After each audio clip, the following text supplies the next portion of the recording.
जय जगत गुरु जय भारत। आप सभी भाई बहनों को मुझ पवन दास की तरफ से प्यार भरा नमस्कार, राम राम। भाई और बहनों, आज का हमारा वीडियो विशेषकर हिंदू भाई बहनों के लिए बहुत ही ज्यादा महत्वपूर्ण है और इस वीडियो को आपने पूरा देखना चाहिए और पूरा देखने के बाद आपने चिंतन और मनन करना चाहिए। एक तरफ तो हम कहते हैं कि हिंदू धर्म सबसे पुराना धर्म है, सनातन धर्म सबसे पुराना धर्म है और हमारे जो धर्मशास्त्र हैं, गीता जी हैं, वेद, कुरान, पुराण, उपनिषद, मनु स्मृति, हम दुहाई देते हैं कि हमारे जो धर्म ग्रंथ हैं, शास्त्र हैं, वो सबसे पुराने हैं। उसके बावजूद भी आज हमारा हिंदू धर्म दुनिया में तीसरे नंबर पे क्यों है? हमारी संस्कृति सबसे पुरानी है, हमारे धर्मशास्त्र सबसे पहले लिखे गए, उसके बावजूद हमारा धर्म तीसरे नंबर पे क्यों? आपने रीजन जानना चाहिए। धर्मगुरु आपको रीजन नहीं बताएंगे।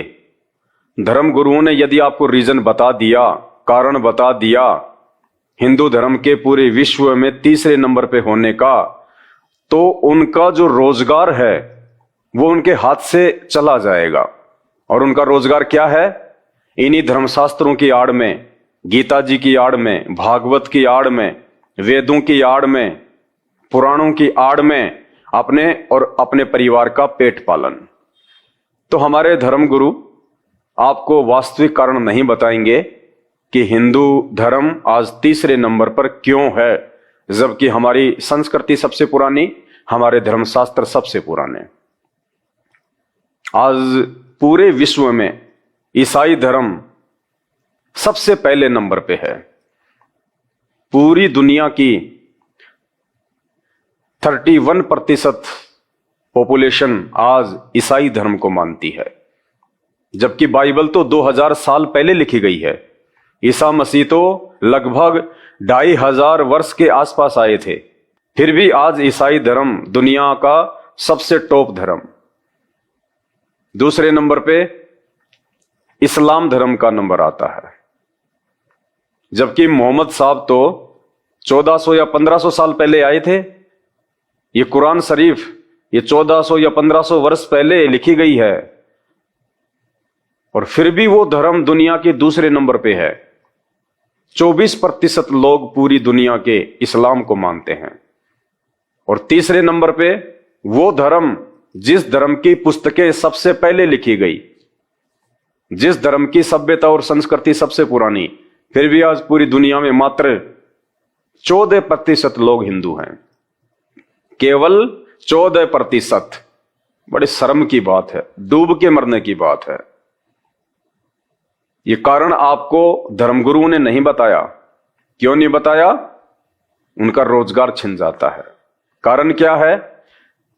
जैसे हम किसी डॉक्टर के पास जाते हैं और कहते हैं कि साहब मुझे ये रोग है, मुझे बड़ी पीड़ा हो रही है, तो डॉक्टर उपचार शुरू करने से पहले क्या करता है? पहले वो ये जानने का प्रयास करेगा कि आपको ये रोग हुआ क्यों, इसके पीछे रीजन क्या है, उसके बाद वो आगे का उपचार शुरू करेगा।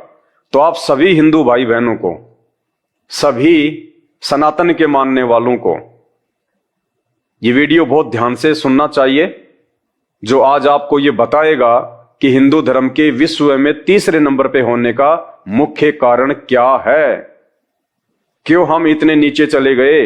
इसके लिए आज मैं आपको एक छोटी सी कहानी सुनाता हूं। एक किसान था, बड़ी देरी से उसकी शादी हुई और लगभग 60 वर्ष की उम्र में उसे एक बेटा प्राप्त हुआ।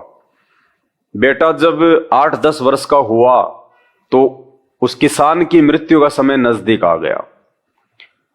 उस किसान ने सोचा कि यदि कल को मेरी मृत्यु हो गई और जो रोजगार मैं करता हूं, जो खेतीबाड़ी में करता हूं, जो किसानी का काम करता हूं, मेरा बेटा तो उस काम को जान ही नहीं पाया, समझ ही नहीं पाया, आगे चल के धोखा खा जाएगा।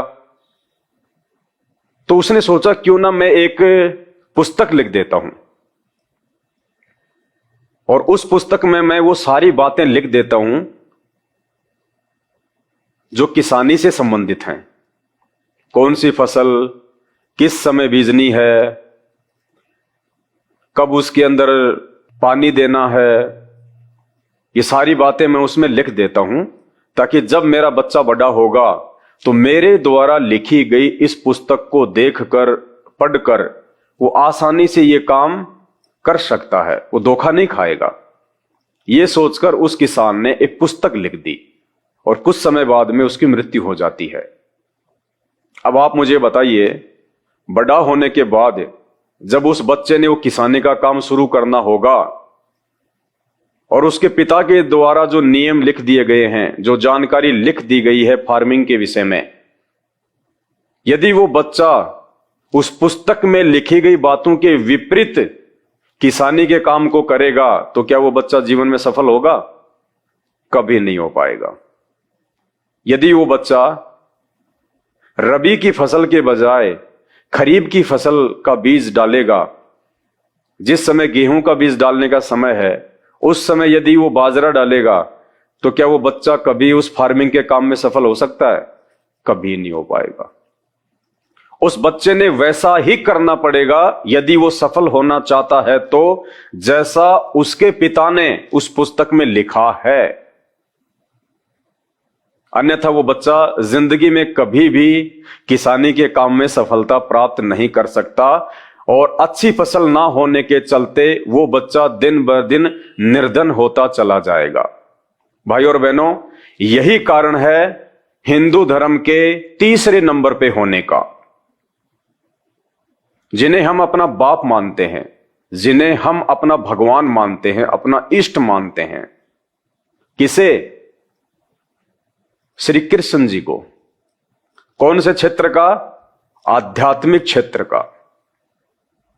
उस हमारे बाप ने, उस हमारे पिता ने, उस हमारे इष्ट ने ये सोचकर कि आगे चल के भक्ति मार्ग में मेरे बच्चे धोखा ना खा जाएं, ये हिंदू धर्म तीसरे नंबर पे ना आ जाए, उसके लिए उन्होंने धर्म और धार्मिकता से संबंधित कि कौन से कर्म करने चाहिए, कौन से कर्म नहीं करने चाहिए, कौन से भगवान की पूजा करनी चाहिए, कौन से भगवान की पूजा करने से नुकसान होगा, ये सारी बातें श्री कृष्ण जी ने गीता जी के अंदर लिख के आप और हमारे लिए छोड़ दी कि जब मेरी मृत्यु हो जाएगी उसके बाद में मेरे वंशज, मेरे भारत देश के निवासी, मेरे बच्चे इस पुस्तक को पढ़ेंगे और फिर वो इस पुस्तक के अनुसार अपनी धार्मिक क्रियाओं को ठीक करेंगे तो वो भक्ति मार्ग में सफल हो जाएंगे, अन्यथा वो धोखा खाएंगे। तो भाई और बहनों, अगर भक्ति मार्ग में हमें सफल होना है, वास्तव में यदि हमने 84 लाख योनियों के संकट से बाहर निकलना है, यदि हमने नरक की आग से बचना है, तो हमने भगवान के द्वारा लिखी गई इस पुस्तक को आधार बनाना पड़ेगा। क्योंकि ये गीता जी, ये वेद, ये पुराण, ये सब भक्ति का आधार है। यदि इन पुस्तकों से बाहर हमें कोई भक्ति का मार्ग बताता है कि तुम राधे राधे श्याम जपो, हरे रामा हरे हरे, हरे कृष्णा हरे हरे, तुम ये नारियल फोड़ दो, तुम ये पतासे बांट दो, तुम ये पीपल के पेड़ के धागा बांध दो, तुम ये पैदल यात्रा कर लो, तुम ये कावड़ ले आओ, तुम ये व्रत कर लो, यदि ये सारी की सारी क्रिया जिन्हें आज हम इन धर्मगुरुओं के कहने पे कर रहे हैं, यदि ये क्रियाएं हमारी गीता जी में नहीं है, हमारे धर्म शास्त्रों में उनका कहीं कोई वर्णन नहीं है, उल्लेख नहीं है, तो भाइयों और बहनों, हम कभी भी उस किसान के बेटे की तरह भक्ति मार्ग में सफल नहीं हो पाएंगे। हमने भक्ति मार्ग में उन्हीं क्रियाओं को करना पड़ेगा, उन्हीं मंत्रों का जाप करना पड़ेगा, उसी व्यक्ति को अपना जो है गुरु बनाना पड़ेगा जिसके विषय में श्री कृष्ण जी ने गीता का ज्ञान देते समय इस पुस्तक में आप और हम सब के लिए लिख दिया। और जिस समय ये गीता जी का ज्ञान बोला गया था उस समय ना कोई हिंदू था, ना कोई मुसलमान था, ना कोई सिख था, ना ईसाई था, ना जैन था, ना बौद्ध था। तो ये गीता जी का ज्ञान संपूर्ण मानव जाति के लिए है। ये मुसलमानों के लिए भी है, ये हिंदुओं के लिए भी है, सिखों के लिए भी है। तो आज हम जानने का प्रयास करेंगे कि श्री कृष्ण जी ने भक्ति मार्ग के विषय में गीता जी में क्या बोला है। बहुत ही शॉर्ट में बताऊंगा, और कहते हैं समझदार को संकेत ही काफी होता है, बाकी भैंस के आगे चाहे कितना बीन बजा लो उससे कोई फायदा नहीं है। ये आप देख रहे हैं श्रीमद् भागवत गीता, गीता प्रेस गोरखपुर से ये प्रकाशित है, और हम इसके अध्याय नंबर 18 श्लोक नंबर 62 में चलेंगे कि भगवान हमें क्या दिशा निर्देश दे रहे हैं भक्ति और भगवान के विषय में। तो अब हम इस पुस्तक के अध्याय नंबर 18 और श्लोक नंबर 62 को खोलेंगे कि भगवान आप और हमें भक्ति मार्ग के विषय में क्या दिशा निर्देश दे रहे हैं। भाई और बहनों, एक बात और अच्छे से कान खोल के सुन लीजिए। आज ईसाई धर्म के विश्व में सबसे ऊपर होने का मुख्य कारण क्या है पता है? ईसाई धर्म में केवल एक ही परमात्मा को माना जाता है, केवल एक ही परमेश्वर की पूजा की जाती है, ईसा मसीह की। दूसरे नंबर पर इस्लाम धर्म के होने का मुख्य कारण क्या है पता है? इस्लाम धर्म में केवल एक अल्लाह की इबादत की जाती है, केवल एक ही परमात्मा की। उनकी पुस्तक भी एक ही है, उनका भगवान भी एक ही है, बाइबल भी एक ही है तो उनका भगवान भी एक ही है, ईसा मसीह। इस्लाम में उनकी पुस्तक भी एक ही है, कुरान, तो उनका अल्लाह भी एक ही है। लेकिन हमारे यहां पे पुस्तकें इतनी है चाहो तो मकान भर जाए, और देवता इतने हैं कि भाई साहब 52 डब्बों की ट्रेन भी छोटी पड़ जाए। इसलिए हम लोग तीसरे नंबर पे हैं, क्योंकि आज तक हमारे धर्म गुरुओं ने, ऋषि मुनियों ने, जो लाखों की संख्या में फैले हुए हैं, आज तक इन्होंने हमें यह बताया ही नहीं कि एक परमात्मा कौन है, एक भगवान कौन है, एक अल्लाह कौन है, उसका नाम क्या है, किस एक परमात्मा की भक्ति करनी चाहिए, सबसे बड़ा भगवान कौन है। इसलिए हम लोग भक्ति मार्ग में सबसे ज्यादा नीचे हैं, और यही कारण है आज हिंदू धर्म के तीसरे नंबर पे होने का। और यदि समय रहते हम लोग आज नहीं जागे, और इसी प्रकार से यदि हम 33 करोड़ देवी देवताओं की पूजा पाठ में लगे रहे, रास्ते में किसी ने काले पत्थर को सिंदूर से लाल कर दिया, वहां भी हम लोग सिर झुका के 10 का नोट फेंक के आके निकल जाते हैं। ये भक्ति नहीं है। आज आपने जागना पड़ेगा, समझना पड़ेगा। ये इतनी मोटी पुस्तकें, ये श्रीमद् भागवत गीता, ये 700 श्लोक भगवान ने क्यों बोले? मनोरंजन के लिए नहीं बोले, हमें भक्ति और भगवान से संबंधित संपूर्ण जानकारी देने के लिए। और आज भी यदि हम इन धर्मशास्त्रों को खोल के नहीं देखेंगे तो धिक्कार है ये मानव जन्म प्राप्त करने का, जो 84 लाख योनियां भोगने के बाद केवल एक बार मिलता है, परमात्मा की पहचान करके उसकी भक्ति करके सदा सदा के लिए 84 लाख योनियों से बाहर निकलने के लिए। तो जिस प्रकार वो किसान का बेटा अपने बाप के द्वारा लिखी गई फार्मिंग के विषय में उस पुस्तक को नहीं पढ़ेगा, और उस पुस्तक में जो लिखा गया है उसके अनुसार यदि वो फार्मिंग नहीं करेगा, वो बच्चा कभी जिंदगी में सफल नहीं हो सकता।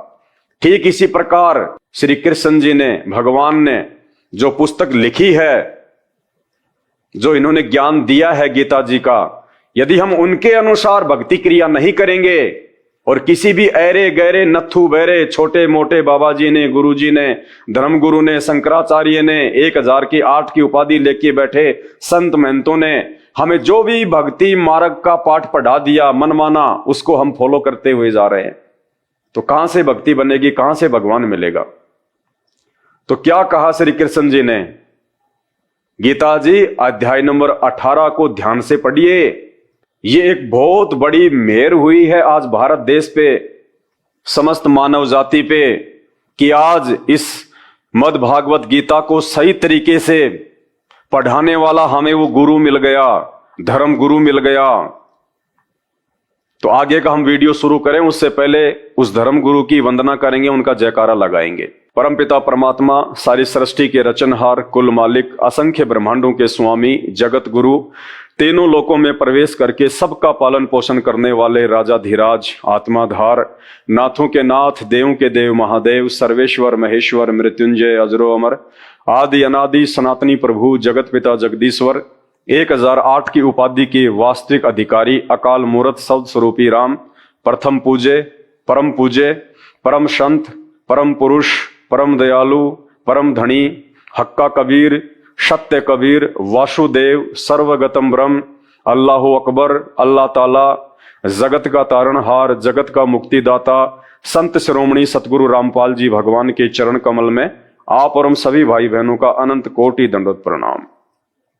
अब हम चलते हैं वीडियो की तरफ कि महाभारत के युद्ध में श्री कृष्ण जी ने जो गीता जी का ज्ञान दिया, वो ज्ञान उन्होंने हमारे टाइम पास के लिए नहीं दिया, हमारे किसी मनोरंजन के लिए नहीं दिया, या घर में किसी की मृत्यु हो जाए तो उसके बाद में 2 दिन का पाठ करने के लिए नहीं दिया। ये उन्होंने इसलिए दिया है ताकि जब हमें मानव जीवन प्राप्त हो, ये मानव शरीर प्राप्त हो जो बड़े भाग्य से मिलता है, ये सबसे अनमोल योनि है, 84 लाख योनियां भोगने के बाद मिलती है, और इस योनि को प्राप्त करके वापस हम 84 लाख योनियों में ना जाएं, उसके लिए भगवान ने गीता का ज्ञान दिया। तो भगवान हमें क्या कह रहे हैं भक्ति और भगवान के विषय में, भक्ति मार्ग के विषय में? यदि हमने उनके द्वारा बताई गई बातों को फॉलो नहीं किया तो चाहे आप कितना गीता जी का पाठ करिए, कितना आप दान धर्म कीजिए, कितना बड़ा आपका जो है वो गुरु हो, आप भी अंत में नरक में जाओगे और आपका गुरु भी नरक में जाएगा, कोई बचाने वाला नहीं है। यदि हमने भगवान के अनुसार बताई गई भक्ति मार्ग की इन क्रियाओं को नहीं अपनाया तो आपके सामने है श्रीमद् भागवत गीता, गीता प्रेस गोरखपुर से यह प्रकाशित है, और इसका ये 18वां अध्याय है। और 18वां अध्याय इसका क्या बोल रहा है? तम एव शरणम गच्छ सर्व भावेन भारत तत्प्रसादात प्राम शांतिमम स्थानम प्राप्सी शाश्वतम। क्या कह रहा है ये अध्याय? भगवान हमें क्या बता रहे हैं भक्ति के विषय में? सभी को क्या कह रहे हैं? हे भारत, यानी हे अर्जुन, श्री कृष्ण जी महाभारत के युद्ध में अर्जुन से कह रहे हैं, क्या कह रहे हैं? हे भारत, हे अर्जुन, तू सब प्रकार से उस परमेश्वर की ही शरण में जा। क्या कह रहे हैं भगवान?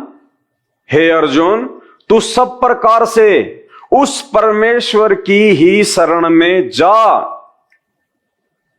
यहां श्री कृष्ण जी ने अपने आप को स्पष्ट रूप से यह मना कर दिया कि वो परमेश्वर मैं नहीं हूं, जिस परमेश्वर की शरण में जाने से सदा सदा के लिए जन्म और मृत्यु का रोग समाप्त हो जाएगा, जिस परमेश्वर की शरण में जाने से 84 लाख योनियों के महादुख से हम बाहर निकल जाएंगे।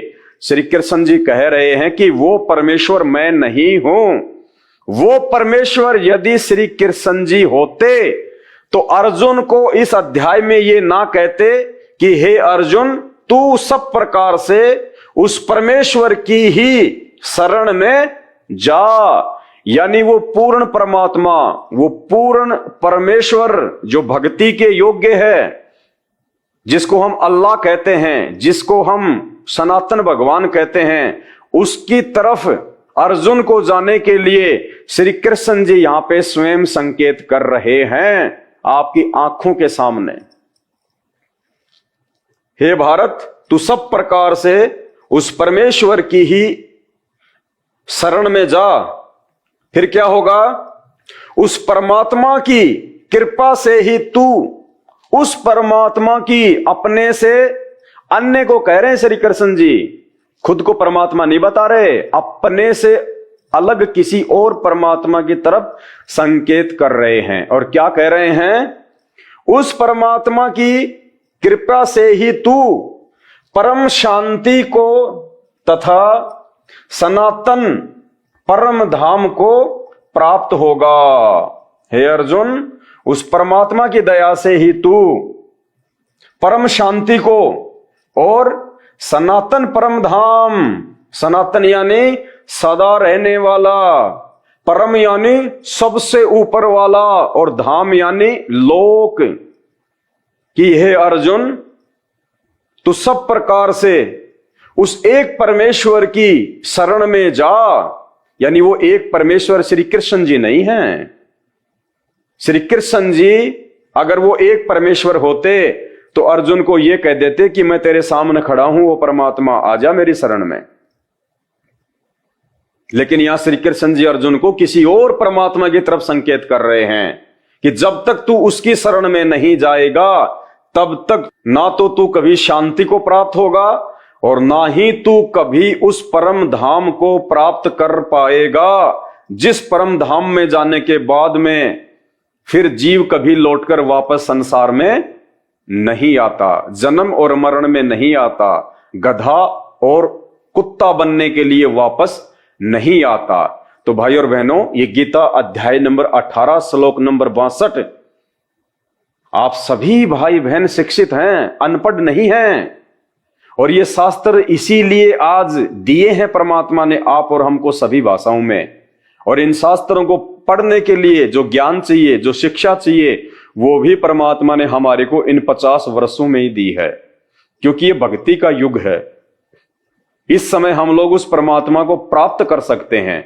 हम सदा सदा के लिए उस शाश्वत स्थान में, उस परम धाम को हम जा सकते हैं, जिस परम धाम के विषय में श्री कृष्ण जी स्पष्ट रूप से यहां पे अर्जुन को संकेत कर रहे हैं। आप पढ़े लिखे हैं, मूर्ख नहीं हैं, इसलिए एक बार फिर से श्लोक को ध्यान से पढ़िए। श्री कृष्ण जी यदि वो एक परमात्मा होते, एक परमेश्वर होते, तो श्री कृष्ण जी तो महाभारत के युद्ध में ये बात बोलते समय अर्जुन के सामने खड़े थे। लेकिन फिर भी वो कह रहे हैं कि हे भारत, हे अर्जुन, देखिए लिखा हुआ है हे भारत यानी हे अर्जुन, तू सब प्रकार से उस परमेश्वर की ही शरण में जा। अपने से अलग कोई और भगवान बता रहे हैं श्री कृष्ण जी, अपने से अलग कोई और जो है परमात्मा बता रहे हैं।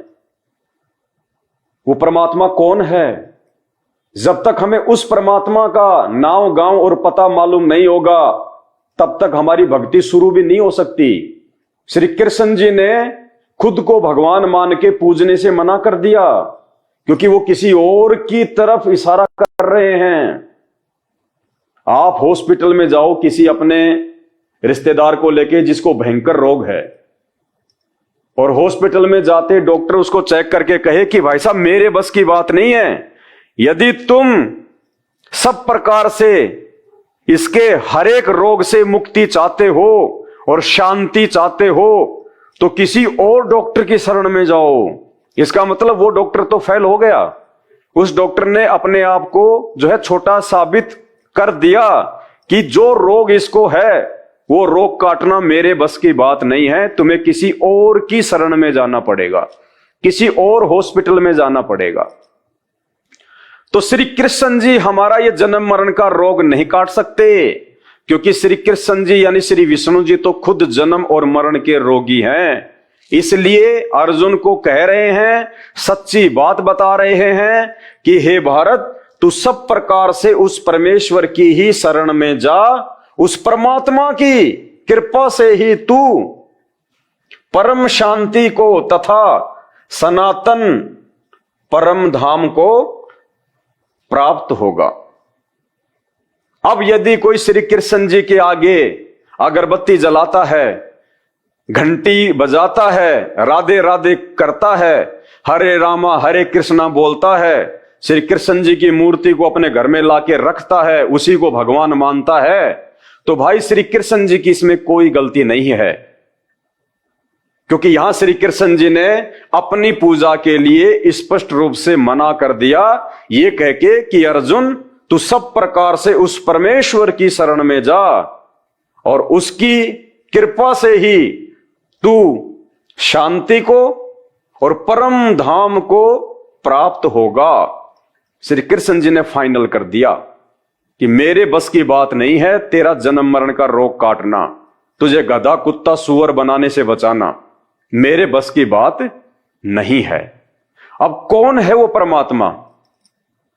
जब श्री कृष्ण जी ने अगर ये बात बताई है तो समाधान भी श्री कृष्ण जी बताएंगे कि फिर वो एक भगवान कौन है, क्योंकि अर्जुन को तो मालूम ही नहीं है।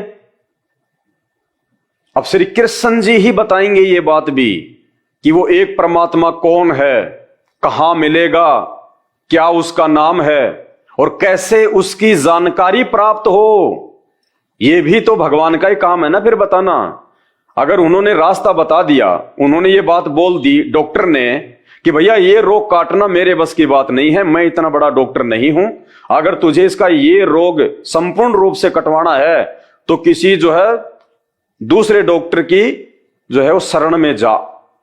अब वो मरीज जो है वो क्या बोलेगा, डॉक्टर साहब फिर वो कौन डॉक्टर है, हॉस्पिटल का नाम बताओ, फिर हम तो अनजान हैं, हमें क्या पता, आप तो डॉक्टर हो, आपकी तो जान पहचान है, आप तो सब जानते हो। तो श्री कृष्ण जी बताएंगे अब हमें इसी गीता जी में कि वो एक परमेश्वर कौन है, वो एक परमात्मा कौन है और उसकी सही जानकारी कहां से मिलेगी, कौन दे सकता है जिससे तेरा 84 लाख का रोग कटे। सदा तू उस परमात्मा के लोक में चला जा, सचखंड में, सत्य लोक में, जो सभी लोकों से ऊपर है, जहां जाने के बाद में फिर कभी भी मृत्यु नहीं होती, कभी भी वहां पे बुढ़ापा नहीं आता, कोई रोग नहीं होता, कोई लड़ाई नहीं, कोई झगड़ा नहीं, कोई फसाद नहीं, कोई अमीर नहीं, कोई गरीब नहीं, सब मौज करते हैं, ऐश करते हैं। पहले सब वहीं पे थे, अपनी गलती से हम नीचे आ गिरे। ये एक चैप्टर है और इस चैप्टर को समझने के लिए आपने YouTube पे जाके सर्च करना पड़ेगा, सृष्टि रचना संत रामपाल जी महाराज। जब तक आप ये सृष्टि रचना को नहीं समझेंगे, नहीं सुनेंगे, आप अध्यात्म के विषय में कुछ भी नहीं जान पाएंगे। तो अब श्री कृष्ण जी हमें बताएंगे कि उस एक परमेश्वर के विषय में कौन जानता है, कौन बता सकता है कि वो एक परमात्मा कौन है, एक परमेश्वर कौन है, जो सबसे बड़ा भगवान है, देवों का देव है और उसी की केवल पूजा करनी चाहिए। उसके अलावा कोई भी यहां पे पूजा के योग्य नहीं है, ना 33 करोड़ देवी देवता, ना ब्रह्मा विष्णु महेश, ना ये दुर्गा जी। तो कौन है वो परमात्मा जिस परमेश्वर की शरण में जाने के लिए श्री कृष्ण जी यानी भगवान अर्जुन को कह रहे हैं? उसका जवाब हमें मिलेगा अध्याय नंबर 4 और श्लोक नंबर 34 में, जो श्री कृष्ण जी बता रहे हैं। चलिए हम चलते हैं अध्याय नंबर 4 और श्लोक नंबर 34। तो ये आ गया हमारा अध्याय नंबर 4 और उसका ये श्लोक नंबर 34। ये अध्याय नंबर 4 है गीता जी का, आपके सामने है और इसका ये श्लोक नंबर 34। क्या कह रहे हैं भगवान कि उस एक परमेश्वर की जो मैंने तेरे को बात बताई है ना, कि वो एक ही परमात्मा, एक ही परमेश्वर है, उसी की शरण में जाने से तेरे को ये परम शांति मिलेगी। नहीं तो हमेशा तू लफड़ों में रहेगा, तू दुखों में रहेगा, कभी भी तू शांति को प्राप्त नहीं कर सकता। आज इंसान है, फिर तू कल को सूअर बनेगा, तू गधा बनेगा, बैल बनेगा, कभी तुझे शांति नहीं होगी। कभी तेरा बेटा मरेगा, कभी तेरी बेटी मरेगी, कब तेरा एक्सीडेंट हो जाए, कब तुझे कोई भयंकर रोग आके घेर ले, तू कभी सुखी नहीं रह सकता, चाहे मनुष्य योनि हो चाहे जानवर योनि हो। तो जिस एक परमेश्वर के विषय में श्री कृष्ण जी कह रहे हैं अर्जुन को कि हे भारत, हे अर्जुन, तू एक परमेश्वर की शरण में जा, उसी की शरण में जाने से तू परम शांति और परम धाम को प्राप्त होगा। अब वो कौन है परमात्मा, कौन है वो भगवान जिसके बारे में श्री कृष्ण जी भी कह रहे हैं कि मेरे बस की बात भी नहीं है भाई, I am not complete God, I am dummy God. तो कंप्लीट गॉड कौन है, उसकी जानकारी कौन देगा? तो अध्याय नंबर 4 के श्लोक नंबर 34 में भगवान हमें बता रहे हैं कि कौन जानता है उसके बारे में, उसकी सही जानकारी कौन देगा, उस एक परमेश्वर की। यह अध्याय नंबर 4 और श्लोक नंबर 34 क्या कह रहे हैं भगवान?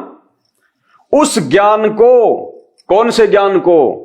उस भगवान के विषय में, उस ज्ञान को कि वो एक परमात्मा कौन है, उस ज्ञान को तू तत्वदर्शी ज्ञानियों के पास जाकर समझ। क्या कह रहे हैं भगवान कि हे अर्जुन, उस ज्ञान को जो एक परमात्मा की जानकारी बताएगा, वास्तव में कौन से भगवान की भक्ति करनी चाहिए, सबसे बड़ा देव कौन है जिसकी पूजा 33 करोड़ देवी देवता भी करते हैं, वो एक परमात्मा, एक परमेश्वर कौन है, उसकी जानकारी तुझे कौन देगा?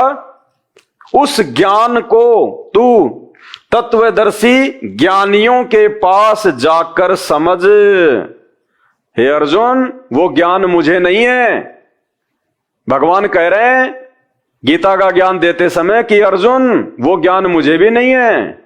अगर श्री कृष्ण जी के पास में वो ज्ञान होता तो श्री कृष्ण जी अर्जुन को ये बात कभी नहीं कहते कि उस ज्ञान को समझने के लिए तू तत्वदर्शी ज्ञानियों के पास जाकर समझ। यानी श्री कृष्ण जी को भी उस एक परमात्मा की जानकारी नहीं है।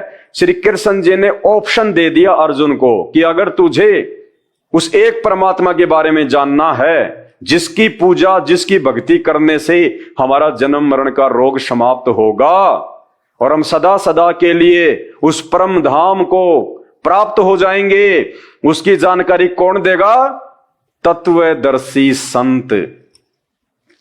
उस ज्ञान को तू तत्वदर्शी ज्ञानियों के पास जाकर समझ। अगर श्री कृष्ण जी के पास में वो ज्ञान होता तो वही बोल देता अर्जुन को तुरंत। लेकिन श्री कृष्ण जी को भी उस एक परमेश्वर की जानकारी नहीं थी, इसलिए श्री कृष्ण ने ऑप्शन दे दिया कि उस एक परमेश्वर की जानकारी के लिए तू उस ज्ञान को तत्वदर्शी ज्ञानियों के पास जाकर समझ। उनको भली भांति दंडवत प्रणाम करने से, उनकी सेवा करने से और कपट छोड़कर सरलता पूर्वक प्रश्न करने से वे परमात्म तत्व को भली भांति जानने वाले ज्ञानी महात्मा तुझे उस तत्व ज्ञान का उपदेश करेंगे। यानी हे अर्जुन, यदि तुझे उस एक परमात्मा की जानकारी प्राप्त करनी है कि सबसे बड़ा भगवान कौन है, वो एक अल्लाह कौन है जिसने ये पूरी दुनिया बनाई है, सृष्टि बनाई है, हमको भी बनाया है, आपको भी बनाया है, ब्रह्मा विष्णु महेश को भी बनाया है, दुर्गा को भी उसी ने पैदा किया है, ये चांद तारे सूरज धरती आकाश पाताल जीव जंतु सब उसी ने बनाए हैं। अगर तुझे उस एक परमेश्वर की जानकारी चाहिए तो तू किसी उस ज्ञान को तू तत्वदर्शी ज्ञानियों के पास जाकर समझ। उनको भली भांति दंडवत प्रणाम करने से, उनकी सेवा करने से और कपट छोड़कर सरलता पूर्वक प्रश्न करने से वे कौन? वो तत्वदर्शी संत परमात्म तत्व को भली भांति जानने वाले ज्ञानी महात्मा तुझे उस तत्व ज्ञान का उपदेश करेंगे। और भाइयों और बहनों, वो तत्वदर्शी संत जिसके विषय में गीता जी में श्री कृष्ण जी कह रहे हैं, वो तत्वदर्शी संत आज इस धरती पे प्रकट है। ये आप और हमारा सौभाग्य है, ये गोल्डन चांस है यहां से निकलने का, 84 लाख योनियों से बाहर निकलने का, सदा सदा के लिए उस परम शांति और उस परम धाम को प्राप्त करने का। वो तत्वदर्शी संत आज धरती पे संत रामपाल जी के रूप में है। भाइयों और बहनों, हाथ कंगन को आरसी क्या, पढ़े लिखे को फारसी क्या, ये हिंदुओं का सर्वश्रेष्ठ ग्रंथ है। और इस ग्रंथ में जब खुद गीता का ज्ञान देने वाला भगवान ये कह रहा है कि अर्जुन, अगर तुझे उस एक परमेश्वर की जानकारी प्राप्त करनी है, जिसकी शरण में जाने के बाद तू हर प्रकार से शांति को प्राप्त करेगा, उस प्रातम सनातन धाम को प्राप्त करेगा, जहां जाने के बाद जीव कभी वापस लौट के नहीं आता, यानी 84 में धक्के नहीं खाता। उस एक परमेश्वर की जानकारी यदि तुझे प्राप्त करनी है और उसकी भक्ति करके यदि तुझे सदा सदा के लिए यहां से निकलना है, इन दुखों से, इन परेशानियों से, तो उसकी जानकारी अध्याय नंबर 4 श्लोक नंबर 34 में कह रहे हैं कि तू उस ज्ञान को तू तत्वदर्शी ज्ञानियों के पास जाकर समझ।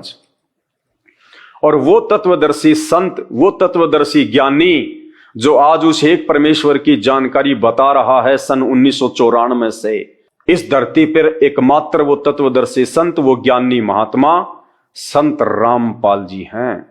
ये स्वयं ही वो परमेश्वर है और स्वयं ही ये तत्वदर्शी संत की भूमिका निभा रहे हैं। अब इससे ज्यादा खुल्लम खुल्ला और भगवान क्या बताएंगे?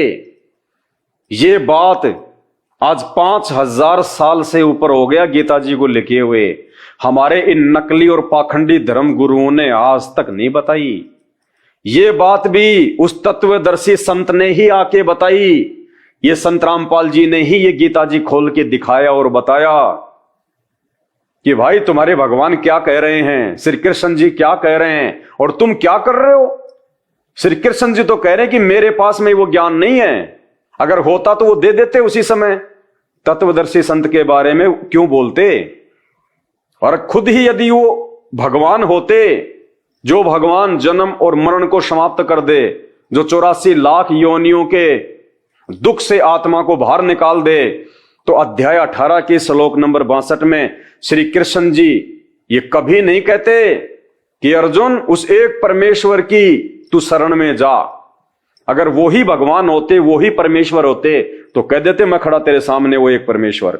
लेकिन नहीं, उन्होंने क्या कहा कि मैं नहीं हूं, उस एक परमेश्वर की शरण में जा। और वो परमेश्वर की जानकारी वो तत्वदर्शी संत बताएगा और कोई नहीं बता सकता।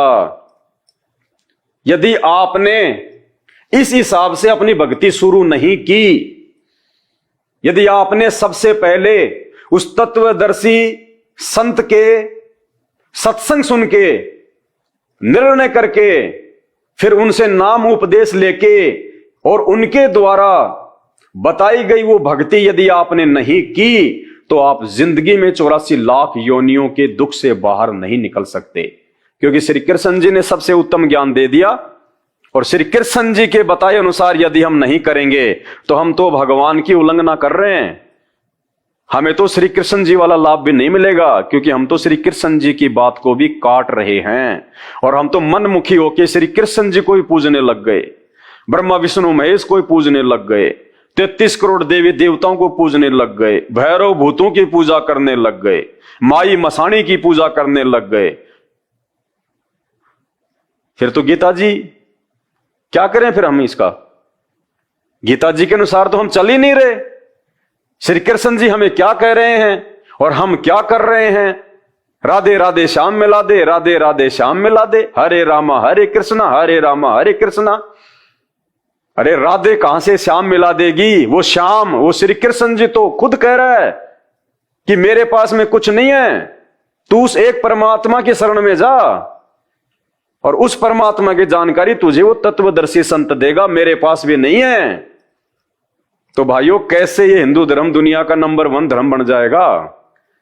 कैसे वो सनातनी संस्कृति वापस आ जाएगी? कैसे ये देश विश्व गुरु बन जाएगा? विचार करो इन बातों पे। और फिर क्या बताएगा वो तत्वदर्शी संत? कौन सा ज्ञान बताएगा वो तत्वदर्शी संत? उस तत्वदर्शी संत की भी क्या पहचान होगी? वो नकली है या वो असली है? उस तत्वदर्शी संत की पहचान भी भगवान ने गीता जी में बताई है। यदि उस तत्वदर्शी संत की भी तुझे पहचान करनी है तो गीता जी अध्याय नंबर 15 श्लोक नंबर 1 क्या कह रहा है? क्या करेगा वो तत्वदर्शी संत? वो कैसे अपने जो है वो ज्ञान को बताएगा?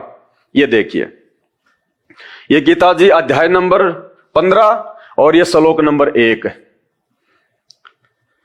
भगवान के बताए अनुसार जब हम उस तत्वदर्शी संत की खोज हम कर लेंगे, और भैया खोज करने की जरूरत नहीं है, आपको तो खोज करने की भी जरूरत नहीं है, आपको तो सीधा सीधा उसका एड्रेस बताया जा रहा है। संत रामपाल जी महाराज, उस तत्वदर्शी संत की क्या पहचान बताई संत रामपाल जी की श्री कृष्ण जी ने? देखिए,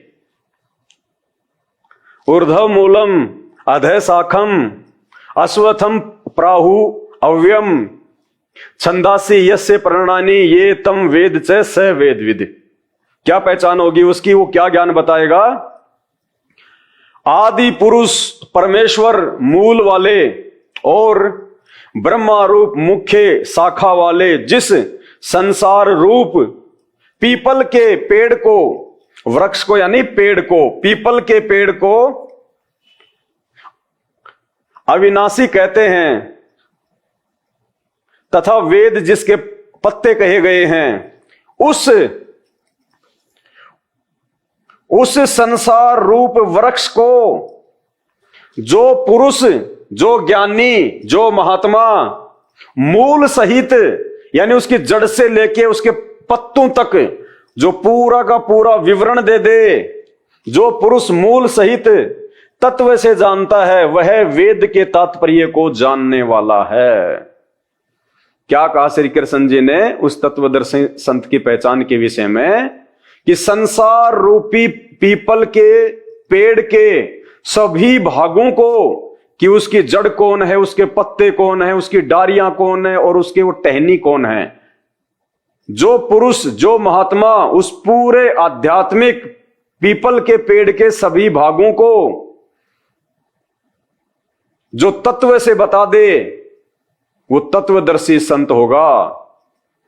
तो भाई और बहनों, उस पीपल के पेड़ का वो चित्र जो गीता जी अध्याय नंबर 15 श्लोक नंबर 1 में लिखा हुआ है, 4 युगों में यदि किसी ने सार्वजनिक तौर पे गीता जी को दिखा के टीवी चैनलों पे यदि किसी ने बताया है तो केवल संत रामपाल जी हैं, केवल संत रामपाल जी।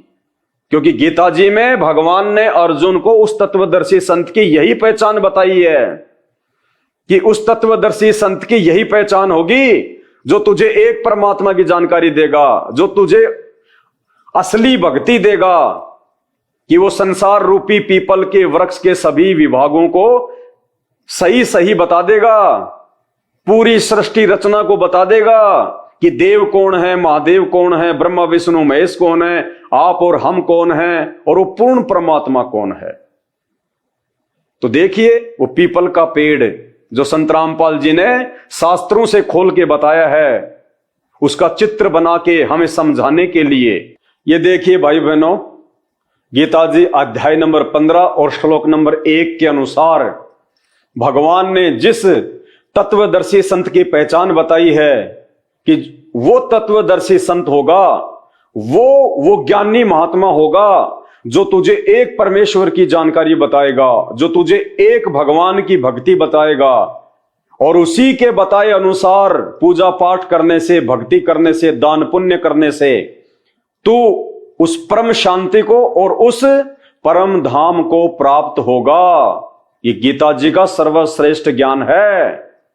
तो ये जो पहचान है उस परमेश्वर की कि वो एक परमात्मा कौन है, ये सृष्टि क्या है, देव महादेव क्या है, ये ब्रह्मा विष्णु महेश क्या है, हम क्यों जन्म ले रहे हैं, हम क्यों जो है वो मर रहे हैं, 84 लाख योनियां क्या हैं, अच्छे कर्म क्या हैं और बुरे कर्म क्या हैं, ये सारी जानकारी आज संत रामपाल जी ने आके दी है। उस तत्वदर्शी संत ने, जिसके विषय में गीता जी में भगवान खुद अर्जुन को सलाह दे रहे हैं कि तू ज्ञानियों के पास जाकर, उस तत्वदर्शी संत के पास जाकर उनको दंडवत प्रणाम करके, सरलता पूर्वक अभिमान को त्याग के, कपट को छोड़ के, उनके चरणों में पड़ के, दंडवत करके उस ज्ञान के विषय में जान, फिर तुझे वो तत्वदर्शी संत उस परमात्म ज्ञान की जानकारी देगा। तो सन 1994 से उस तत्वदर्शी संत की भूमिका में धरती पे जिस तत्वदर्शी संत के विषय में गीता जी में भगवान बता रहे हैं, आज आपके सामने प्रकट है। दर्शकों, जगत गुरु संत रामपाल जी महाराज के अद्भुत अलौकिक सत्संग प्रवचनों ने हिंदुस्तान में ही नहीं बल्कि विश्व में एक आध्यात्मिक ज्ञान की क्रांति ला दी है। लाखों श्रद्धालुओं ने हमें इन सत्संगों के प्रसारण के लिए बधाई पत्र भेजे हैं। इसके साथ साथ कुछ श्रद्धालुओं ने कुछ शंकाएं भी हमारे को भेजी हैं। हमने उन सब श्रद्धालुओं की शंकाओं के निवारण के लिए संत रामपाल जी महाराज से भेंट की तथा महाराज जी से उन सभी शंकाओं का निवारण जाना, जिसकी जिज्ञासा हमारे दर्शकों में बनी हुई है। तो आइए अब जानते हैं परम पूज्य जगत गुरु तत्वदर्शी संत रामपाल जी महाराज से आपकी हर शंका का समाधान। महाराज जी, हमने सुना है कि आप जी श्री ब्रह्मा जी, श्री विष्णु जी, श्री शिव जी आदि देवताओं की पूजा छुड़वाते हैं, क्या ये उचित है? ब्रह्मा विष्णु महेश को हम छुड़वा सकते हैं? हम कोई बालक है? परमात्मा कबीर जी आदरणीय गरीबदास साहिब जी को सतलोक लेकर गए थे, वह सब सतीथि से परिचित करा कर, ब्रह्मा विष्णु महेश की सतीथि से परिचित करा कर वापस छोड़ दिया। उसके बाद उन्होंने कहा था, तीनों देवा कमल दल बसे, ये ब्रह्मा विष्णु महेश प्रथम इनकी वंदना फिर सुन सतगुरु उपदेश। उनका था कि तीनों ब्रह्मा विष्णु ये तीनों देवा कमल दल में बसते, हमारे कमलों में, इन दलों में अंदर रहते हैं।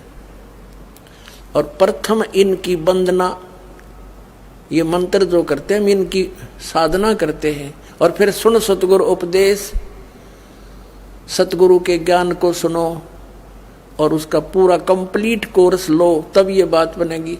अब ब्रह्मा विष्णु महेश हमारे कोई दुश्मन नहीं है। कई कहते हैं कि आपके गुरुजी तो ब्रह्मा विष्णु महेश को छुड़वाते हैं। ब्रह्मा विष्णु महेश को हम छुड़वा सकते हैं। अब जैसे ऊर्ध्व मूलम अधः शाखम, ऊपर को जड़ वाला, नीचे को तीनों गुण रूपी शाखा वाला, उल्टा लटका हुआ संसार रूपी वृक्ष है। अब इसमें क्या है, ऊपर को जड़ता पूर्ण परमात्मा, नीचे को तीनों गुण रूपी संसार रूपी वृक्ष की शाखा है। तो क्या कोई शाखा को काट देगा बुद्धिमान व्यक्ति? पेड़ की शाखा को कोई काटने की कहेगा कि इसको तो फेंक दो काट के, फिर लटका के करेंगे बाकी का हम? तो कहने का भाव ये है कि जैसे परमात्मा कहा करते कि जैसे हमने भक्ति रूपी पौधा बीजना है और हम नर्सरी से कोई पौधा लाए, कैसे बीजेंगे उसको? गड्ढा खोदेंगे और उस गड्ढे में उसको जड़ों की तरफ से दबाकर मिट्टी में, फिर उस जड़ों की मूल की सिंचाई करेंगे। तो मूल की यानी जड़ की पूजा करेंगे हम, तो वो पौधा पेड़ बनेगा, उसकी टहनियां बड़ी बड़ी हो जाएंगी, तीनों गुण रूपी शाखा। तो उन शाखाओं का फल लगेगा और फल के लिए हम सारा प्रोसेस अपना कर रहे हैं, फल प्राप्ति के लिए हम कर रहे हैं। तो वो हमने तोड़ने नहीं होते, हमने ऐसे करना है, अपनी way of worship according to the spiritual करना है, शास्त्रों के अनुसार करना। देखना, ये समझ लो हम एक पौधा लाए तो ये है बुद्धिमता। जड़ों को गमले में यानी मिट्टी में डाला, दबा दिया और पूजा शुरू कर दी, सिंचाई। ये जड़ कबीर परमात्मा है इस संसार रूपी वृक्ष की। अब ये हमने जड़ों को पूजना है। इन ब्रह्मा विष्णु महेश की पूजा नहीं कर, हम क्या कर रहे हैं? ऐसे कर रहे हैं। ये बता बालका वाला काम कर रखे हमने, हंसी नहीं आवे। हम ऐसी पूजा कर रहे हैं, उल्टा काम कर लिया हमने। ब्रह्मा विष्णु महेश को हम इष्ट रूप में पूज रहे हैं, गमले में ला दिए ब्रह्मा विष्णु महेश और ये पूजा कर रहे हैं। तो कोई क्या कहेगा? समझदार व्यक्ति ने घर सीधा कर ले इसने, और वो लड़े, हट जा दूर, खबरदार तूने क्या कर दिया। अब देखो जड़ छोड़ दी हमने, अब जड़ ऊपर रहेगी तो भक्ति रूपी पौधा सूख गया, ये यूजलेस है। ये शास्त्र विधि को त्याग कर शास्त्र विरुद्ध साधना है, ये उल्टा बीजा हुआ भक्ति रूपी पौधा। और हमने ऐसे करने को कहा, तो इसमें इसकी पूजा करेंगे भगवान कबीर साहब की, फिर हमारे शास्त्र अनुकूल कर्म बनेंगे। शास्त्र अनुकूल संस्कार होने से ये फल ब्रह्मा विष्णु महेश ने देना हमारे को, क्योंकि यहाँ के ये प्रधान है, इविन का फल लगेंगे। अब इसका प्रमाण देते हैं। अपने आत्माओं परमात्मा ये कहा करते, तुम साधना ठीक करो और फिर आपको लाभ होगा पूरा। अब तुम साधना कर रहे हो उनकी जो आपको कुछ दे ही नहीं सकते। अब जैसे आप किसी फैक्ट्री मालिक की नौकरी कर रहे हो, तो नौकरी उसकी कर रहे हो, आपकी हाजिरी लगकर तनख्वाह बनकर कैशियर के पास आती है, अकाउंटेंट के पास आती है। अब तनख्वाह तो देंगे अकाउंटेंट और वो कैशियर, लेकिन वो देंगे आपका वर्क डन, और वो भी उस मालिक की मजदूरी करोगे। तो यदि उस आप लागे अकाउंटेंट और कैशियर की जूते साफ करन, उसकी प्लेट धोना, वह नौकरी दी छोड़ आपने, वो खाक देंगे आपको, जो भाजत चाह बिना प्याओ टाइम पे। तो इसी प्रकार हमने पूजा तो करनी है, मजदूरी तो करनी, इष्ट रूप में तो पूजना परमपिता को, कबीर साहब को, और फिर उससे बनेंगे हमारे शास्त्र अनुकूल जितने भी शुभ संस्कार फिर देंगे। यही यहाँ पर जब तक आप यहाँ रहोगे तो यहाँ के ये प्रधान है, इन्होंने हमारा वर्क डन देना है। जैसा कर्म करेगा फल देगा भगवान, इनका ये आखिरी विधान था। तो ये भगवान तो वर्क डन ही दे सकते, इसमें ऐड नहीं कर सकते। और फैक्ट्री मालिक मनमाना करा के दे तोहफे में, यानी परमात्मा हमारे मालिक हैं, मालिक तो कुछ भी दे सकता है। अब और थोड़ा दिखाते हैं क्योंकि कंसेप्ट इससे जुड़ा हुआ है। इसी गीता जी अध्याय नंबर 3 के, ये श्रीमद् भगवद गीता अध्याय नंबर 3 के आपको दिखाते हैं श्लोक 10 से लेकर 15। ये देखिएगा, श्रीमद् भगवद गीता अध्याय नंबर 3 के और श्लोक नंबर 10। प्रजापति ब्रह्मा ने कल्प के आदि में यज्ञ सहित प्रजाओं को रचकर कहा था, तुम लोग इस यज्ञ के द्वारा, यज्ञ माने धार्मिक अनुष्ठान, शास्त्र अनुकूल वृद्धि को प्राप्त हो। यह यज्ञ तुम लोगों को इच्छित भोग प्रदान करने वाली हो। 11वें में कहा है, यज्ञ के द्वारा देवताओं को उन्नत करो और वो देवता तुम लोगों को उन्नत करें। इस प्रकार निस्वार्थ भाव से एक दूसरे को उन्नत करते हुए तुम लोग कल्याण को प्राप्त हो जाओगे। 12वें में फिर कहा है, यज्ञ के द्वारा बढ़ाए गए देवता, बताओ देवता ने क्या हम पकड़ कर बढ़ावाएंगे, खींच कर बढ़ावाएंगे उन्हें। अब ये विधि बता रखी है कि शास्त्र अनुकूल साधना करने से, जड़ की पूजा करने से ये तीनों देवता रूपी शाखा बढ़ जाएंगी, बड़ी हो जाएंगी, फिर ये फल देंगे। देखिए, यज्ञ के द्वारा, शास्त्र अनुकूल साधना के द्वारा बढ़ाए हुए यानी बढ़े हुए देवता, ये तीनों शाखाएं तुम लोगों के बिना मांगे ही इच्छित भोग निश्चित देते रहेंगे। उन देवताओं को दिए हुए भोगों को जो पुरुष उनके बिना दिए स्वयं भोगता है वह चोर है। अब क्या सिद्ध हो गया कि जैसे हम मूल की पूजा करेंगे, मूल की यानी जड़ की पूजा करने से टहनी बड़ी हो जाएंगी, ये देवता बढ़ गए, बड़े होकर ये फलों से लदपद हो जाएंगी, ये टहनी बिना मांगे देंगे अपने आप, क्योंकि हम मूल की पूजा कर रहे हैं तो अपने आप इनका बस की बात नहीं, देने पड़ेंगे फल हमारे को। आगे देखो, और जो फिर कहते हैं धर्म दान नहीं करते तो वो तो चोर हैं, वो फिर स्वयं भोगता है बिना गुण को दिए यानी बिना कुछ दान किए तो चोर है। 13वें में कहा है, यज्ञ से बचे हुए अन्न को खाने वाले श्रेष्ठ पुरुष सब पापों से मुक्त हो जाते हैं, और जो पापी लोग अपने शरीर पोषण के लिए ये अन्न पकाते हैं वे तो पाप ही खाते हैं। इसका कहने का भाव यह है, अपने आत्माओं यहाँ पर सतलोक आश्रम बरवाला जिला हिसार हरियाणा में पूरे विश्व में एक ये स्थान है जहाँ शास्त्र अनुकूल साधना होती है। अब ये क्या बता रहे हैं, यज्ञ से बचे हुए अन्न को खाने वाले श्रेष्ठ पुरुष संत यानी अच्छी आत्मा तो सब पापों से मुक्त हो जाते हैं। हम सबसे पहले परमात्मा का भोग निकालते हैं, भोजन का भी, हलवे का प्रसाद बन कराता वो भी, उसको भगवान के भोग लगाकर फिर शेष अन्न को वितरित किया जाता है। तो ये कहते हैं यज्ञ से बचे हुए अन्न को खाने वाले संत, साधु संत भक्त, यज्ञ से बचे हुए अन्न को खाने वाले संत है यानी साधु संत भक्त आत्माएं, अच्छी आत्माएं सब पापों से मुक्त हो जाते हैं। अब कहने का भाव ये है कि यहाँ पहले भगवान को भोग लगा के शेष बचे हुए अन्न को उसके बच्चों को वितरित किया जाता है, वो महापाप नाशक बन जाता है। तो यहाँ आओगे तो सारी साधना मिल लगी आपने, तो सब पापों से मुक्त आप होगे। ज्ञान सुनोगे, धर्म यज्ञ, ज्ञान यज्ञ, प्रणाम यज्ञ, सारी यज्ञ, सब साधना, पूरा ट्रीटमेंट दिया जाएगा। फिर कहते हैं जो दान धर्म नहीं करते वो तो चोर हैं भगवान के। जिन हर की चोरी करी और गए राम गुण भूल, ते बिदना बागुल किए वो फिर झूले उल्टी झूल। कहते हैं जिन हर की चोरी करी, भगवान ने जो आपको दान दिया है, धन आपके संस्कार में, उसको आगे दान जो नहीं करता वो तो चोर बताया भगवान का। तो फिर क्या बताते हैं देखिएगा, आगे इसमें निष्कर्ष निकल रहा है। अब 3रे अध्याय का हमने ये 13वां श्लोक पढ़ लिया। यज्ञ से बचे हुए अन्न को खाने वाले श्रेष्ठ संत माने आप अच्छी आत्माएं सब पापों से मुक्त हो जाते हैं, और जो पापी लोग अपना केवल कमाया और खाया वहीं तक सीमित हैं, वो तो पाप को खाते हैं। अब 14 और 15 में एक निर्णायक ज्ञान दे दिया। पहले इनका अनुवाद पढ़ाएंगे इंजीनियरों का, फिर समझ में आएगा। संपूर्ण प्राणी अन्न से उत्पन्न होते हैं। अन्न की उत्पत्ति वृष्टि से होती है, वृष्टि यज्ञ से होती है।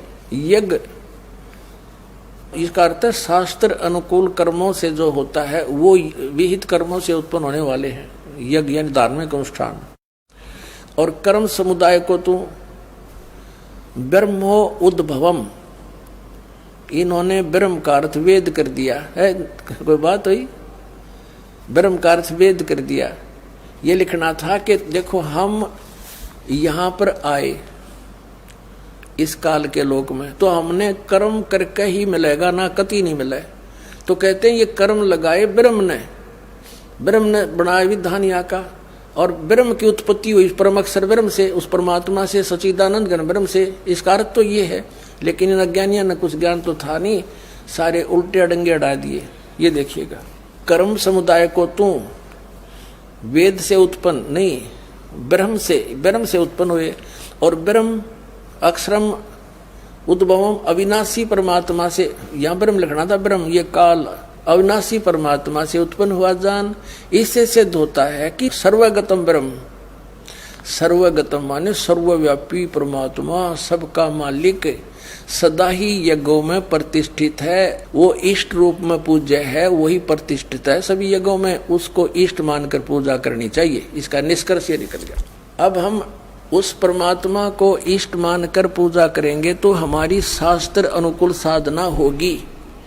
और इसमें कहा कि सारा जो शास्त्र अनुकूल साधना करने से हमारे शुभ संस्कार बनेंगे। ये भक्ति रूपी पौधा बड़ा होगा, ब्रह्मा विष्णु महेश के पास हमारे संस्कार जाएंगे, और ये बिना मांगे आपको देंगे, आपको बिना मांगे देंगे। जैसे फल लदपद हो गए टहनिया के, आप भी खाओ, रिश्तेदार भी ले जाओ, और पड़ोसी भी तोड़ ले जाओ, तो भी समाप्त ना हो। तो इतना इस प्रकार हमारा ये पूरा भक्ति क्रम पूरा होता है। तो हम आपको सबसे पहले परमात्मा ने कहा है कि तीनों देवा इन कमल दलों में बसे, ये ब्रह्मा विष्णु महेश, और प्रथम इनकी वंदना, और फिर सुन सतगुरु उपदेश। तो हम इनकी पूजा नहीं कर रहे, हम किसी का किराया दे रहे हैं। जैसे हम टैक्स भर रहे हैं बिजली का, हम बिल भर रहे हैं इसका टेलीफोन का, वो पूजा थोड़ी कर रहे हैं, वो तो हम उनको दे रहे हैं, तो हमें हमारी सुविधाएं जारी रखेंगे, नहीं देंगे तो कनेक्शन काट देंगे।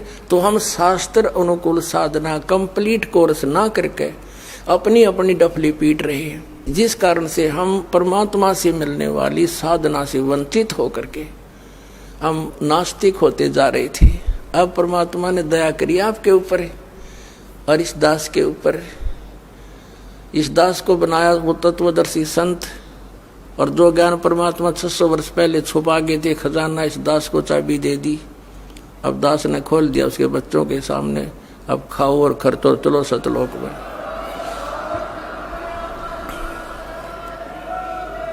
तो क्या बताया संत रामपाल जी भगवान ने? ये गीता जी अध्याय नंबर 15 और श्लोक नंबर 1 के अनुसार इन्होंने एक ये चित्र बना के हमारे को जो है समझाया है। जिस पेड़ का जिक्र, जिस पीपल के पेड़ का जिक्र अध्याय नंबर 15 श्लोक नंबर 1 में स्पष्ट रूप से लिखा हुआ है। आज हम क्या कर रहे हैं? संत रामपाल जी ने आके हमें क्या बताया कि क्यों तुम लोग भक्ति मार्ग में दिन ब दिन नीचे जा रहे हो। तुम सभी भगवानों की भक्ति करते हो, पूजा करते हो, फिर भी तुम्हें कोई लाभ नहीं। तुम्हारी आंखों के सामने तुम्हारे बेटा बेटी मर जाते हैं, तुम्हें कैंसर जैसा, टीबी जैसा, एड्स जैसा भयंकर रोग तुम्हारे को घेर लेता है। तुम दुखी, तुम्हारा परिवार दुखी, तुम्हारे बाल बच्चे दुखी, तुम आर्थिक स्थिति से तुम दुखी। क्यों तुम परेशान हो? जीते जी दुखी, सर्वश्रेष्ठ मानव योनि प्राप्त करने के बाद भी तुम महादुखी, और मरने के बाद फिर तुम 84 लाख योनियों में जाते हो, फिर महादुखी। तो रीजन बताया संत रामपाल जी ने कि तुम्हारी भक्ति सही नहीं है। तुमने भक्ति रूपी जो पौधा है उसको तुमने ठीक तरीके से नहीं जो है वो बीज रखा। अपने भक्ति को ठीक करो, एक भगवान की पहचान करो, फिर देखना इस भक्ति से जो लाभ मिलते हैं वो लाभ यूं चुटकियों में मिलेंगे, चुटकियों में। जो आज संत रामपाल जी के भगत प्राप्त कर रहे हैं। तो संत रामपाल जी ने हमें गीता जी अध्याय नंबर 15 श्लोक नंबर 1 के अनुसार ये पीपल के पेड़ को बना के और उसके सभी विभागों को उन्होंने समझाया है। आज हमने भक्ति रूपी जो ये पौधा है, हमने इसको जमीन में उल्टा डाल रखा है। अरे एक पेड़ होता है, हम कोई छोटा सा कोई आम का एक पौधा लेके आते हैं, उस पौधे को जमीन में हम कैसे लगाते हैं? हम उसकी जड़ को ऊपर करते हैं या फिर उसकी जड़ को हम लोग जमीन में डालते हैं? तो आप कहोगे भैया उसकी जड़ को जमीन में डालना पड़ेगा, खड्डा खोद के, और उसके बाद में उसमें पानी डालना पड़ेगा, उसमें खाद देना पड़ेगा, उसकी सुरक्षा करनी पड़ेगी, तब कहीं जाके 5-6 साल में वो आम का पेड़ बनेगा, फिर उसके पेड़ लगेंगे। बिल्कुल सही बात है। और हम लोगों ने क्या कर रखा है? भक्ति रूपी पेड़ को हमने उल्टा जमीन में गाड़ रखा है। भक्ति रूपी पेड़ की जो जड़ है, एक पेड़ होता है उसकी जड़ होती है जहां से उसको पोषण मिलता है। जड़ कौन है अध्यात्म में? भगवान, वो परमात्मा। तो हमने हमारा जो भक्ति रूपी जो पेड़ है, जो भक्ति आज हम जो कर रहे हैं, हमने वो इस प्रकार से पौधा लगा रखा है। हमने उसकी जड़ तो कर दी ऊपर, और उसकी जो टहनियां हैं उनको हमने जमीन में गाड़ रखा है। टहनियां कौन है? ये ब्रह्मा विष्णु महेश, ब्रह्मा विष्णु महेश भक्ति रूपी पेड़ की टहनियां हैं। और ये डार कौन है? ये इनका पिता है, काल क्षर पुरुष, ये है इनका पिता। और इस भक्ति रूपी पेड़ की जड़ क्या है? ये कबीर परमात्मा।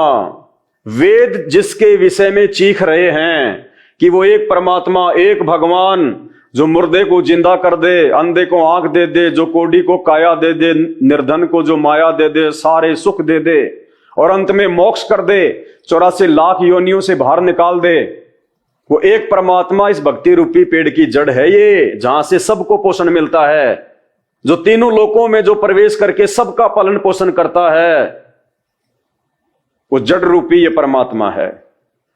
और हमने क्या कर दिया? हम ब्रह्मा विष्णु महेश की भक्ति कर रहे हैं। ब्रह्मा विष्णु महेश से भी नीचे भैरव भूत की भक्ति कर रहे हैं। पत्थरों को पूज रहे हैं, पेड़ को पूज रहे हैं, सांप को पूज रहे हैं, घास फूस को पूज रहे हैं, जो आगे आ गया उसी को पूज लिया। तो हमने हमारे भक्ति रूपी पेड़ को सही प्रकार से जमीन में लगाना पड़ेगा।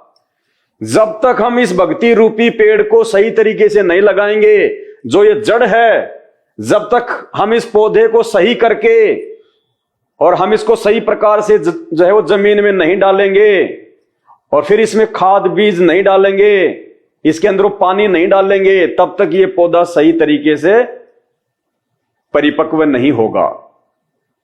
तो फिलहाल हमने क्या कर दिया? भक्ति रूपी पेड़ को हमने जमीन में उल्टा गाड़ रखा है। यानी हमने भक्ति तो करनी चाहिए उस एक परमात्मा की, इस कबीर परमात्मा की, जिससे हमारे को सारे जो है वो सुख मिले। लेकिन हमने भक्ति किसकी शुरू कर दी? इस पेड़ की टहनियों की। हमने टहनियों को जमीन में गाड़ दिया कि अब ये पेड़ बहुत जल्दी बड़ा होगा और इसके जो है आम लगेंगे। अरे पेड़ को भैया आप टहनियों सहित अंदर डालोगे, पेड़ सूख जाएगा। तो हमने जो भक्ति है वो ब्रह्मा विष्णु महेश की नहीं करनी, हमने भक्ति करनी है जड़ रूपी इस परमात्मा की। उसके बाद देखना, जब हम इस पेड़ को हम सही तरीके से लगा देंगे जमीन में, फिर देखना ये टहनी भी फलेगी, इसके फल भी लगेंगे। यही ब्रह्मा विष्णु महेश फिर हमारे को लाभ देंगे, क्योंकि वो तत्वदर्शी संत रामपाल जी भगवान हमारे को सही प्रकार से फिर वो मंत्र देंगे इन देव देवताओं के, ब्रह्मा विष्णु महेश के। जब हम अपने भक्ति रूपी इस पौधे को संत रामपाल जी के अनुसार उनको जो है अपना गुरु धारण करके जब हम सही प्रकार से उसको जमीन में लगाएंगे, जमीन में लगाने का मतलब है जैसा हमें संत रामपाल जी इन शास्त्रों से दिखाएंगे, बताएंगे कि वो एक परमात्मा कौन है, एक भगवान कौन है, क्या उसका नाम है।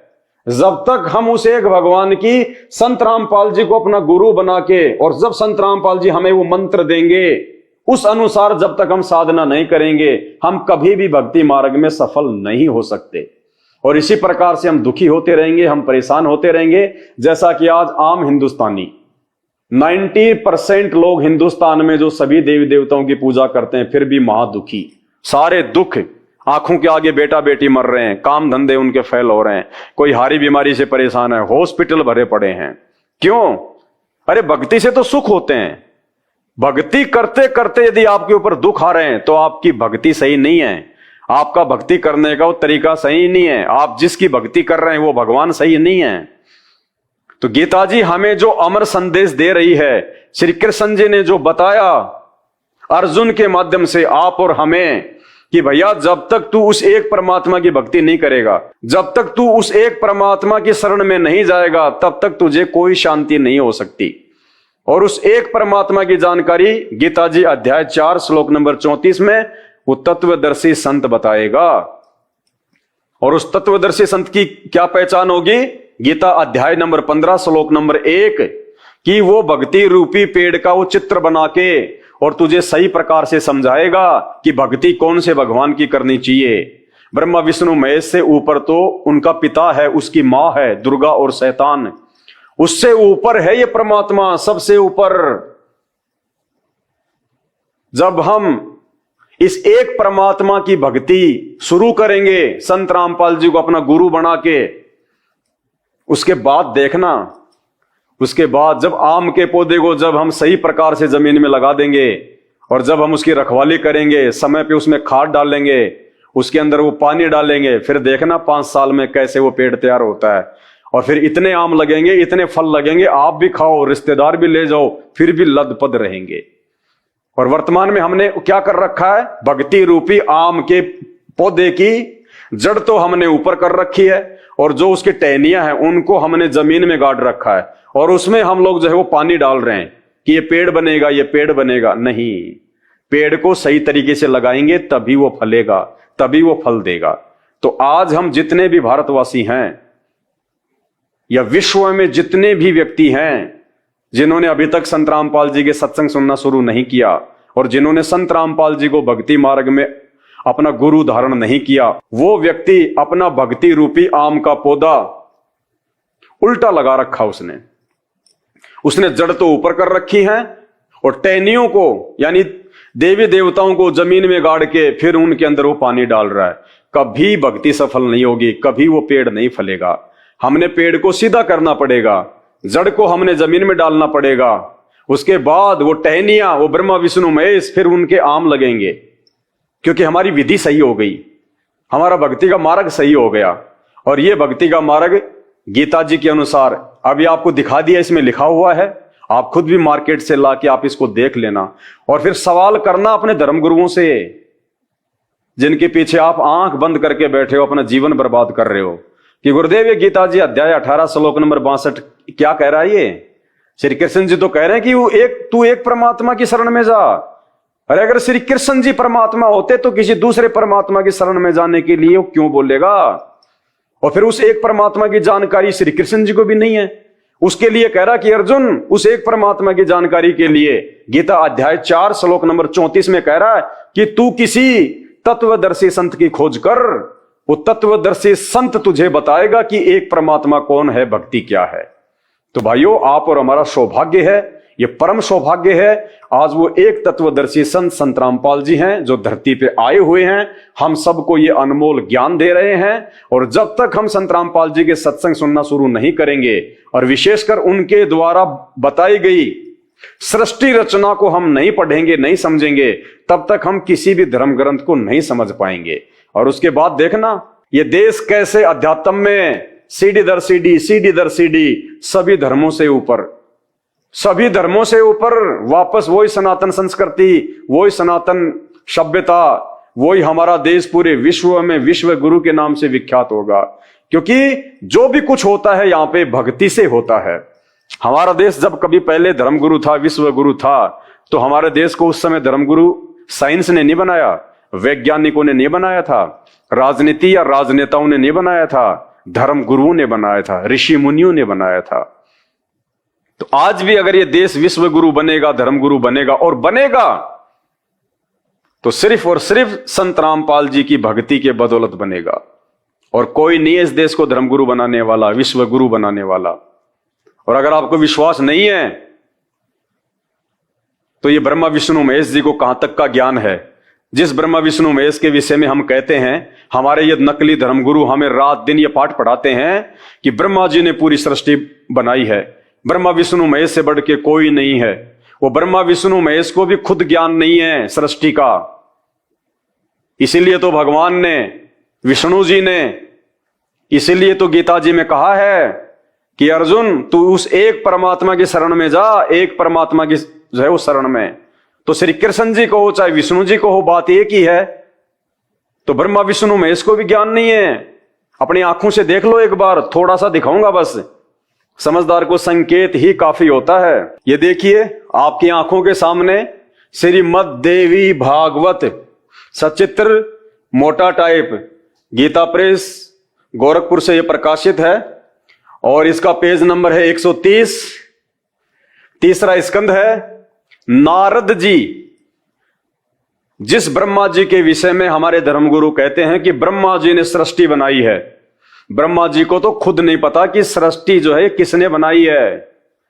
नारद जी जो ब्रह्मा जी के जो बेटे हैं, जो पुत्र हैं, वो क्या कह रहे हैं?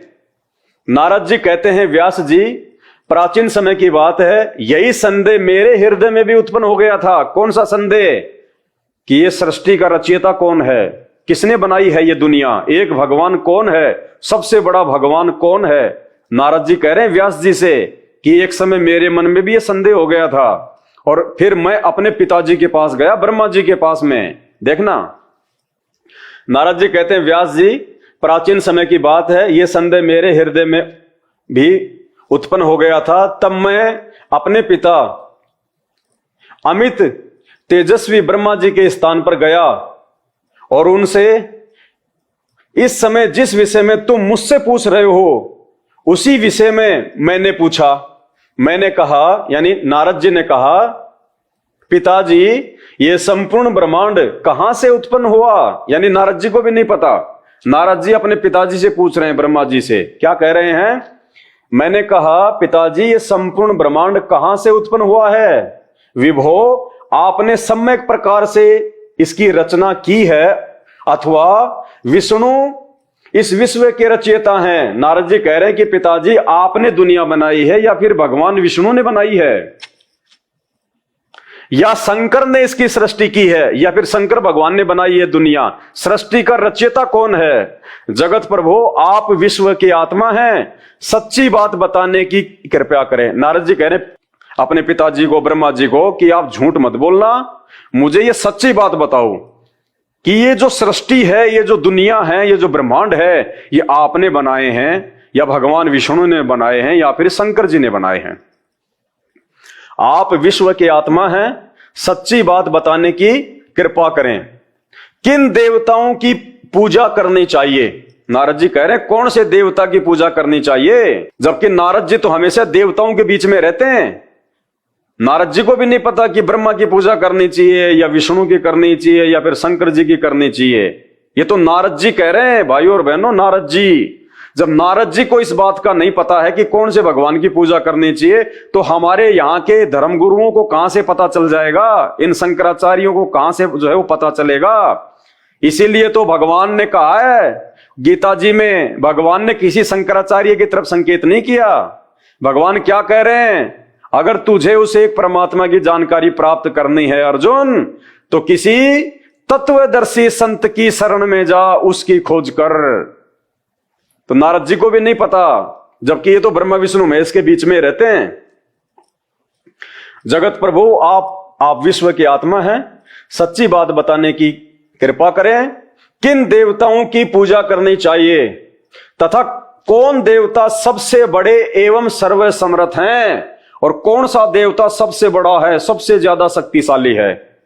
निष्पाप ब्रह्मा जी इन सभी प्रश्नों का समाधान करके मेरे हृदय के संदेह को दूर करने की कृपा करें। सत्यवती नंदन व्यास जी, इस प्रकार मेरे प्रश्न करने पर लोक पितामह ब्रह्मा जी मुझसे कहने लगे, नारद जी कह रहे हैं कि हे व्यास जी, जब मैंने ये सवाल अपने पिताजी से पूछा, ब्रह्मा जी से, तो उसके बाद में ब्रह्मा जी ने मुझे क्या उत्तर दिया कि सृष्टि का रचयिता कौन है। क्या कह रहे हैं ब्रह्मा जी, आप देखना अपनी आंखों से, ब्रह्मा जी को भी ज्ञान नहीं है सृष्टि का। क्या कह रहे हैं ब्रह्मा जी? ब्रह्मा जी ने कहा, बेटा मैं इस प्रश्न का क्या उत्तर दूं, ये प्रश्न बड़ा ही जटिल है। ब्रह्मा जी कह रहे हैं, बेटा मैं क्या जवाब दूं इस सवाल का, ये तो बड़ा ही जटिल सवाल है। यानी ब्रह्मा जी को भी नहीं पता। जिस ब्रह्मा जी को हम सृष्टि का रचयिता मान रहे हैं अपनी मूर्खता के चलते, अज्ञानता के चलते, जैसा हमारे नकली धर्मगुरुओं ने हमें कह दिया वैसा ही हमने मान लिया, क्योंकि हम धर्मशास्त्रों से परिचित। आज उस तत्वदर्शी संत ने आके ये श्लोक बताए। आज से पहले नकली धर्मगुरुओं ने हमारे को ये श्लोक नहीं पढ़ाए। इन श्लोकों का क्या अर्थ है वो नहीं बताया, बस खाली इनका पाठ कर लिया, दान दक्षिणा ले ली, हम अपने घर वो अपने आश्रम में। तभी तो गधे कुत्ते सूअर बन रहे हैं हमारे पूर्वज, हम उनके श्राद्ध निकाल रहे हैं। वो भूत योनि में जो है वो पड़े हुए हैं, श्राद्ध उनके निकाले जाते हैं जो भूत योनि में होते हैं। तो क्या कह रहे हैं ब्रह्मा जी, मुझे भी नहीं पता। बेटा नारद, ये तो बड़ा ही जटिल सवाल है, इसका मैं क्या जवाब दूं। अगर जवाब होता, ब्रह्मा जी को अगर इस बात का पता होता कि सबसे बड़ा भगवान कौन है, सबसे शक्तिशाली देवता कौन है, कौन से देवता की पूजा करनी चाहिए और ये सृष्टि की रचना किसने की है, तो ब्रह्मा जी ये नहीं कहते कि बेटा ये तो बड़ा ही टेढ़ा सवाल है, मैं क्या जवाब दूं। यानी ब्रह्मा जी को भी नहीं पता। ब्रह्मा जी ने कहा, बेटा मैं इस प्रश्न का क्या उत्तर दूं, यह प्रश्न बड़ा ही जटिल है। महाभाग, तुम भगवान विष्णु से इसका समुचित समाधान पा सकते हो। ब्रह्मा जी ने टाल दी आफत, कहा बेटा तू भगवान विष्णु के पास जा, वो तुझे इसका सही जवाब जो है वो बताएगा। और भगवान विष्णु तो गीता जी का ज्ञान दे रहा है। भगवान विष्णु कौन? श्री कृष्ण जी। और श्री कृष्ण जी अर्जुन से कह रहे हैं कि मेरे को तो नहीं पता भाई उस एक परमात्मा का। वो तो कह रहे हैं तू एक परमेश्वर की शरण में जा, और फिर कह रहे हैं कि उस एक परमेश्वर की जानकारी तुझे वो तत्वदर्शी संत बताएगा। भाइयों, वो तत्वदर्शी संत आज धरती पे संत रामपाल जी हैं। संत रामपाल जी, इन बातों को मजाक में लोगे, अंत में रोओगे खून के आंसू। बहुत भयंकर और विनाशकारी समय आने वाला है। आने वाले 5 वर्षों में पूरे विश्व की काया पलट जाएगी, पूरे विश्व की। ये भविष्यवाणियां पहले हो चुकी हैं। सन 1994 से संत रामपाल जी दिन रात एक करके लोगों को समझा रहे हैं, और आज हम लोग 8 वर्षों से आप भाई बहनों को जगा रहे हैं, समझा रहे हैं। जितना जल्दी हो सके अपनी आंखें खोल लो और सत्संग सुनना शुरू कर दो संत रामपाल जी के। ए विलंब, अगर अपने और अपने परिवार की सुरक्षा चाहते हो तो, वरना ये जितने भी देव महादेव, भगवान ब्रह्मा विष्णु महेश, ये धर्म गुरु शंकराचार्य, ये आने वाले समय में ऊपर हाथ खड़े करने वाले हैं, ऊपर हाथ खड़े करने वाले। इन पत्थरों के देव महादेव की तो औकात ही क्या है, इन मंदिर और मस्जिदों की तो औकात ही क्या है, जो मूर्तियां ना सुन सकती, ना चल सकती, ना देख सकती, ना बोल सकती, जो खुद अपना बचाव नहीं कर सकती मूर्तियां, वो आप और हमारा बचाव कहां से करेंगी। ए विलंब, जितना जल्दी हो सके संत रामपाल जी के सत्संग सुनना शुरू कर दो, और ए विलंब उनको अपना गुरु धारण कर लो, और उनके द्वारा बताई गई वो भक्ति एक परमात्मा की शुरू कर दो। फिर तुम्हें आगे चल के पता चलेगा कि एक परमात्मा, वो एक परमात्मा स्वयं ही वो तत्वदर्शी संत बन के आता है। तत्वदर्शी संत की भूमिका कोई दूसरा नहीं निभा सकता, वरना आपको इस धरती पे लाखों जो है वो तत्वदर्शी वो संत मिल जाते। 4 युगों में आपने कभी सुना भी नहीं होगा जगत गुरु तत्वदर्शी। कोई भी साधु संत महात्मा ने आज तक अपने नाम से पहले तत्वदर्शी नहीं लगाया, क्योंकि वो जानते ही नहीं कि ये तत्व होता क्या है। उस तत्व के विषय में वो जानते नहीं, उस सृष्टि रचना के विषय में जानते ही नहीं। 4 युगों में एकमात्र यदि किसी धर्मगुरु ने अपने नाम से पहले तत्वदर्शी संत लगाया है तो केवल संत रामपाल जी हैं। इसी बात से अपनी आंखें खोल लो। जो गीता जी में 5000 साल पहले इस भगवान ने लिख दिया, और 4 युगों में एकमात्र संत जिसने अपने नाम के पहले तत्वदर्शी संत लगाया है, इसी बात से भी पहचान कर लो। और जब आप उनका ज्ञान सुनना शुरू करोगे, यूट्यूब पे आप उनके सत्संग सुनना शुरू करोगे, फिर तो आपका सब कुछ खुल जाएगा। सब कुछ जो आज से पहले बंद पड़ा हुआ था। तो भाई और बहनों, इन देव देवताओं के चक्कर से निकलो, इन नकली और पाखंडी धर्मगुरुओं के जाल से बाहर निकलो, वरना सारे के सारे शैतान के एजेंट हैं, काल के एजेंट हैं। अंत में 84 लाख योनियों में ठोकेंगे सपरिवार। फिर बचाने वाला कोई नहीं होगा, फिर ये दोहे श्लोक समझाने वाला कोई नहीं होगा, फिर तो कर्म भोगने पड़ेंगे।